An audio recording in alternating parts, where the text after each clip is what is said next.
पुरानी पेंशन की बहाली के मुद्दे पर आंदोलित सरकारी कर्मचारियों के व्यापक आंदोलन की वजह से जहां प्रधानमंत्री नरेंद्र मोदी की टेंशन लगातार बढ़ती चली जा रही, तो दूसरी तरफ अब एनडीए में भी भूचाल आ गया और इसी के नाते से प्रधानमंत्री नरेंद्र मोदी खुद डैमेज कंट्रोल करने के लिए चुनावी रण में उतर चुके हैं। लेकिन चुनावी रण में उतरने का भी कोई फायदा हुआ नहीं है, क्योंकि प्रधानमंत्री नरेंद्र मोदी की बिहार में दो बड़ी चुनावी रैली आयोजित की गई थी, एक समस्तीपुर में, दूसरा बेगूसराय में। लेकिन दोनों ही रैलियों ने उस तरीके से जलवा नहीं दिखाया और सियासी समीकरण भी वो वाला सेट नहीं हो पाया, यानी कि सियासी संदेश वो जा नहीं पाया वोटरों तक जो प्रधानमंत्री नरेंद्र मोदी देना चाहते थे। इसके अलावा प्रधानमंत्री नरेंद्र मोदी ने कोई बड़ी घोषणाएं भी नहीं की, जिसके नाते से वोट बैंक को साधा जा सके। पुरानी पेंशन की बहाली के मुद्दे पर आंदोलित सरकारी कर्मचारियों का एंटी इनकम्बेंसी वाला माहौल अब जबरदस्त तरीके से अपना असर दिखाना शुरू कर चुका है। एक तरफ जहां पर हर जगह प्रत्याशियों का लगातार विरोध हो रहा है और उसके नाते से अपनी चुनावी रैली नहीं कर पा रहे हैं, और इसी के नाते से एनडीए के घटक दल हो या बीजेपी के नेता लगातार आला कमान को इस बात का सूचना दे रहे हैं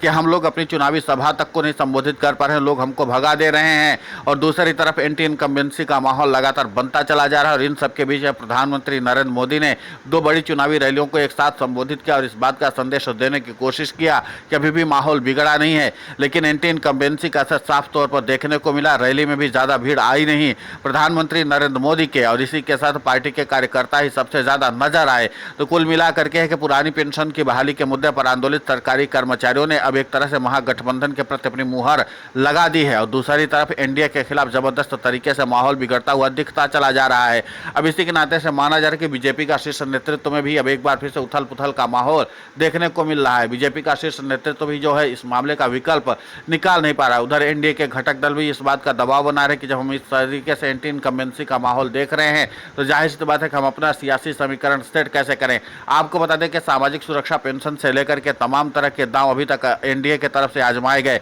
लेकिन जिस तरीके से सरकारी कर्मचारियों का फैक्टर और सरकारी नौकरी का मुद्दा इन दिनों बिहार के लोगों के ऊपर सिर चढ़ करके बोल रहा है, तो जाहिर सी बात है कि उसके नाते से एनडीए का दांव कहीं पर चलता हुआ नजर नहीं आ रहा है। तेजस्वी यादव ने हर घर में सरकारी नौकरी का दावा कर दिया और इसी के साथ उन्होंने वादा किया कि अगर उनकी सरकार बनती है तो हर जगह पर सरकारी नौकरी दी जाएगी। और जाहिर सी बात है कि सरकारी कर्मचारियों के लिए एक बूस्टर डोज साबित हुआ है, क्योंकि लगातार बिहार में घटती सरकारी कर्मचारियों की संख्या जहां अब इस बात का संदेश देगी कि सरकारी कर्मचारियों की पुरानी पेंशन की लड़ाई में अब बिहार का भागीदारी सबसे ज्यादा होने वाला है। क्योंकि जाहिर सी बात है कि पुरानी पेंशन की बहाली के मुद्दे पर आंदोलित सरकारी कर्मचारी जहां अपने पुरानी पेंशन को लेकर के संवेदनशील नजर आते हैं, वहीं पर तेजस्वी यादव ने सरकारी नौकरी का वादा कर दिया और इसी के साथ सरकारी कर्मचारियों की पुरानी पेंशन का वादा तो उन्होंने बिहार के विधानसभा में किया था। इसके अलावा बिहार के विधानसभा में ही उनके विधायकों ने जबरदस्त तरीके से पुरानी पेंशन के समर्थन में नारेबाजी भी की थी और इसी के नाते से फिर इसके बाद तेजस्वी यादव ने कई बार पुरानी पेंशन की बहाली का वादा किया था, लेकिन सनद रहे तेजस्वी यादव ने बिहार के विधानसभा चुनाव के दौरान अभी तक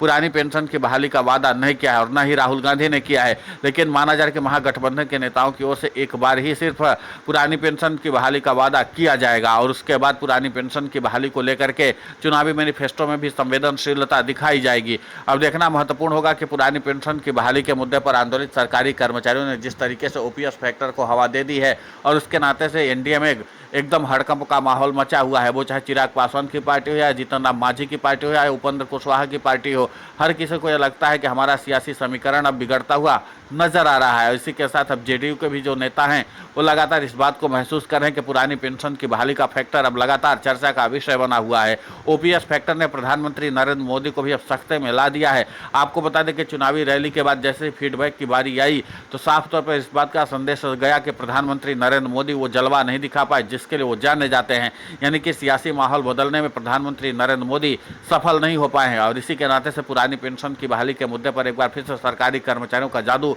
चलने वाला है। उधर एनएम ओपीएस के राष्ट्रीय अध्यक्ष और रटेवा के प्रदेशाध्यक्ष विजय कुमार बंधु ने कहा कि ओपीएस के आने के बाद सरकारी कर्मचारियों में जबरदस्त तरीके से एकजुटता देखने को मिली है और ये साल अब सरकारी कर्मचारियों का रहने वाला है। सरकारी कर्मचारी यूपीएस को वापस करवा के ही दम लेंगे, क्योंकि यूपीएस जो है वो सरकारी कर्मचारियों को बिल्कुल पसंद नहीं आ रहे हो। 30 नवंबर तक प्रधानमंत्री प्रधानमंत्री नरेंद्र मोदी खुद यूनिफाइड पेंशन स्कीम जो अब पूरी तरीके से फ्लॉप हो चुकी है उसके वापसी का ऐलान भी कर देंगे। और इसी के साथ पुरानी पेंशन की बहाली के मुद्दे को लेकर के सरकारी कर्मचारियों की एक और बड़ी जीत होने वाली है कि बिहार में सत्ता परिवर्तन होने वाला है। बिहार में इस बार सरकारी कर्मचारी जिस तरीके से ओपीएस फैक्टर पर काम कर रहे हैं उसको कोई भी राजनीतिक दल नकार नहीं सकता है। और इसी के नाते से महागठबंधन को से पुरानी पेंशन की बहाली के मुद्दे को हवा देने की कवायद भी तेज की गई है। माना जाए कि वोटिंग से ऐन वक्त पहले पुरानी पेंशन की बहाली के मुद्दे पर आंदोलित सरकारी कर्मचारियों के प्रतिनिधियों से संवाद स्थापित किया जाएगा और एक व्यापक रणनीति बनाई जाएगी। उधर सरकारी कर्मचारियों के पुरानी पेंशन की बहाली के मुद्दे को लेकर के वोट स्ट्राइक की भी चर्चा लगातार तेज होती चली जा रही है। और इसी के नाते से एनडीए के घटक दलों के और भी ज़्यादा टेंशन बढ़ी हुई है कि कहीं अगर सरकारी कर्मचारियों ने हमारे खिलाफ वोट स्ट्राइक कर दिया तो जैसे तैसे करके हम वोट बैंक को मजबूत कर रहे हैं और उसके बाद सरकारी कर्मचारी ही अगर हमारा वोट काट देंगे तो जाहिर सी बात है कि हमें चुनाव जीतना मुश्किल हो जाएगा। और इसीलिए पुरानी पेंशन की बहाली के मुद्दे पर आंदोलित सरकारी कर्मचारी सबसे ज़्यादा निशाने पर एनडीए के घटक दलों को ले रहे हैं, क्योंकि बीजेपी के सरकारी मशीनरी के साथ साथ सरकारी कर्मचारी अगर एनडीए के घटक दलों को भी अपने निशाने पर ले लेते हैं तो जाहिर सी बात है कि फिर इसको नियंत्रित कर पाना एनडीए और प्रधानमंत्री नरेंद्र मोदी दोनों के लिए मुश्किलों का सबब बन जाएगा। और इसलिए प्रधानमंत्री नरेंद्र मोदी की टेंशन बढ़ी हुई है, क्योंकि चुनावी रैली जहां एक तरफ फ्लॉप होती चली जा रही, प्रत्याशियों को लगातार भगाया जा रहा है और सियासी माहौल भी उनके खिलाफ होता चला जा रहा है। तमाम समीकरणों को ध्यान में रखते हुए आगे क्या कुछ बड़ा फैसला लिया जाता है इस पर सभी की नजर बनी हुई है। लेकिन इतना तो तय है कि 2 बड़ी चुनावी रैलियों के जरिए भी प्रधानमंत्री नरेंद्र मोदी सियासी माहौल अपने पक्ष में कर नहीं पाए हैं। हालांकि प्रधानमंत्री नरेंद्र मोदी ने तमाम तरह के दांव चले हैं, लेकिन इस बार उन तमाम दावों का काट